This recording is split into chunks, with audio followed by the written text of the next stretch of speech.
वक्फ संशोधन बिल 2025 के खिलाफ देश भर में विरोध तेज, सभी धर्मों के लोगों ने एकजुट होकर जताया विरोध। नीतीश कुमार, चंद्रबाबू नायडू, चिराग पासवान और जयंत चौधरी जैसे नेताओं की मदद से मोदी सरकार द्वारा मुसलमानों पर थोपे गए वक्फ कानून के खिलाफ अब आंदोलन जोर पकड़ रहा है। राउंड टेबल कॉन्फ्रेंस में उलेमा, एडवोकेट, समाज सेवी और सियासी शख्सियत जैद अनवर समेत कई समुदायों के लोगों ने इस वक्फ अमेंडमेंट बिल 2025 को सिरे से खारिज करने की मांग की। सभी ने मिलकर इस बिल को काला कानून करार दिया और कहा कि इसे एक हथियार बनाकर मुसलमानों को टारगेट किया जा रहा है। जैद अनवर ने बीजेपी और गोदी मीडिया पर भी जमकर निशाना साधा और कहा कि मोदी सरकार की ये नाकामी एक बड़ा फेलियर है। उन्होंने कहा कि हिंदू मुसलमान की राजनीति देशभक्तों को आपस में नहीं लड़वा सकती, लेकिन मोदी सरकार चाहती है कि नफरत का बाजार यूं ही गर्म बना रहे। आवाज आप तक न्यूज के माध्यम से देखते हैं पूरी रिपोर्ट। प्लान होता है, एक प्री प्लान होता है, ठीक है। एक प्लान होता है, एक प्री प्लान होता है।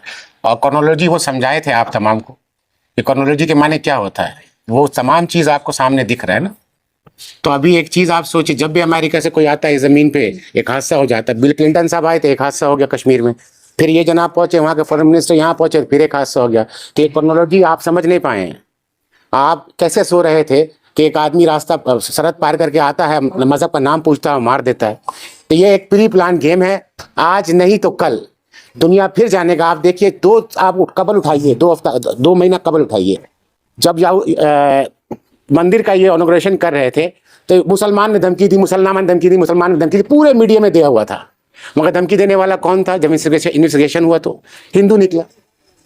मैं कहना क्या चाहता हूं, मैं मेरे साथ मजहबी लड़ाई, मेरे हिंदू से लड़ाई नहीं है। सरकार जिस तरह से आपके जहन को जिस तरह से कोरा कागज में जो डाल रही है आपके सामान को, आपको इस पे गौर फिक्र करना है, आपको इस पे तवज्जो देना है। ये could be a pre plan, मगर जो हुआ गलत हुआ, जो हुआ गलत हुआ। आप आते हैं, आप तो बनते हैं विश्व गुरु, आप पूरे दुनिया में विश्व गुरु बनते हैं, थर्ड इकोनॉमिक्स की बात करते हैं। आप दुनिया में जाते हैं, जेम्स बॉन्ड का आपका एक चेहरा बना हुआ रहता है, आप हर प्रॉब्लम को सॉल्व कर देते हैं। ये प्रॉब्लम अभी तक सॉल्व क्यों नहीं हुआ? जिसने गोली मारा वो कहां है? पूरा हिंदुस्तान सवाल कर रहा है, क्यों नहीं जवाब देते हैं? आप तो विश्व गुरु हैं, क्यों नहीं बात करते हैं? यह है मेरा सवाल।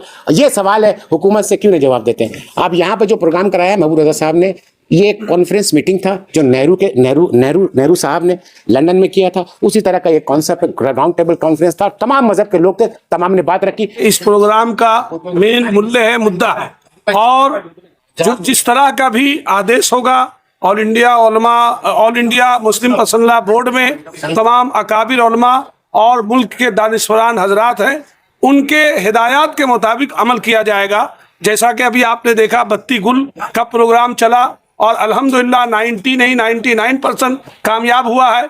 और इसी तरह से जो भी ऊपर से माने मरकजी ऑल इंडिया और मुस्लिम पसंदला बोर्ड की तरफ से हिदायत होगी, उस पर अमल किया जाएगा। देखिए, पहली बात तो ये है कि जो प्रोपागेंडा है, अभी तक इस पे कोई खास इम्पोर्टेंस जुडिशियरी ने नहीं दी और इन्वेस्टिगेटिंग अथॉरिटी ने नहीं दी। तो मुझे लगता है कि ये एक बड़ा सेंसिटिव इश्यू है। इसको आप अभी तक तो कुछ दूरी में रखें। सेंसिटिव इश्यू है क्योंकि ये आग फैला सकती है, तो इससे दूरी बनाएं। और जब तक कोई फैसले, कोई नतीजा नहीं आता है, तो इस पे सोच और अमल करने की जरूरत नहीं है। देखिए, दिस इज वेरी सरप्राइजिंग और मैं समझ सकता हूं कि ये एक दिन का प्रोग्राम है, मगर इसको उतारने में हमको लगता है महीनों लग गए होंगे। And he has worked very hard. और जो ट्रेंड आज निकला यहाँ से, वो काफी सक्सेसफुल रहेगा। विचारधारा हर तरह के लोगों ने दी, वकीलों ने दी, जज साहब ने दी, और काफी सारे पॉलिटिकल और सोशलिस्ट ने आके उनका वर्शन दिया। और सब वर्शन कहीं ना कहीं जाके एक जगह मिलती है कि हम लोग सब एक साथ रहना चाहते हैं। आप इसका तरफ आप तवज्जो दें, इंपॉर्टेंस उसमें दें कि हम लोग कैसे एक साथ रहें। तो दिस इज वेरी इंपॉर्टेंट। अल्पसंख्यकों के और उनके धार्मिक मसलों में और उनकी जायदादों पर हमला करने का या उनको छीनने की जो कोशिश की जा रही है, उनके साथ मिलकर हम सिख समाज और हम लोग हमेशा इनके साथ में खड़े रहेंगे और इसका विरोध करते रहेंगे। और जब भी रजा साहब हम लोग को बुलाएंगे, हम लोग हर जगह हाजिर होकर इनका साथ देंगे। यही आशा करते हैं कि सब हिंदुस्तान की सब जनता साथ मिलकर इस कानून का विरोध करेगी। देखिए, इसमें तो सबसे बड़ी बात यह है कि मैं कह रहा था कि कोई भी कानून बनता है तो वो संविधान के बाहर उसके बाउंड्री लाइन को क्रॉस नहीं कर सकता है। तो अगर ये जो कानून बना है, इसमें जो 4-5 पॉइंट्स दिए गए उसमें है, जैसे कि उसमें कोई नॉन मुस्लिम रहेगा बोर्ड में, या प्रैक्टिसिंग मुस्लिम होना चाहिए, या वक़्फ़ बाय यूजर है जिस पर लिमिटेशन एक्ट हटा दिया गया है। This are all against the basic structure of the constitution, जो आर्टिकल 14, आर्टिकल 15, खासकर आर्टिकल 26 जो हमें प्रोटेक्ट करता है, उसका वायलेशन है। And I am very hopeful that Supreme Court will definitely look into the matter. और वहाँ पर जो जजेस बैठे हुए हैं, they are all expert in this field. और इसके लिए सेंट्रल गवर्नमेंट के पास पहला दिन में कोई जवाब नहीं था, अभी भी उन्होंने जवाब दिया है, तो this not very satisfying. Hopefully 5 तारीख को जो हियरिंग होगा, there will be some positive results. ये गैर संवैधानिक बिल है, इसमें संशोधन करने का जो लोग नाम ले रहे हैं, इनका पूरा राष्ट्रीय जनता दल और खास करके हमारे नेता तेजस्वी यादव जी और हमारे बड़े साहब लालू यादव जी, राजमाता राबड़ी देवी जी, बड़े भाई तेज प्रताप यादव जी और डॉक्टर मीसा भारती जी, इस बिल संशोधन के खिलाफ हमारे साहब और हमारी राष्ट्रीय जनता दल सिर्फ एक स्टेट में नहीं, पूरे देश में, पूरे भारत में चट्टान के रूप में खड़े हैं।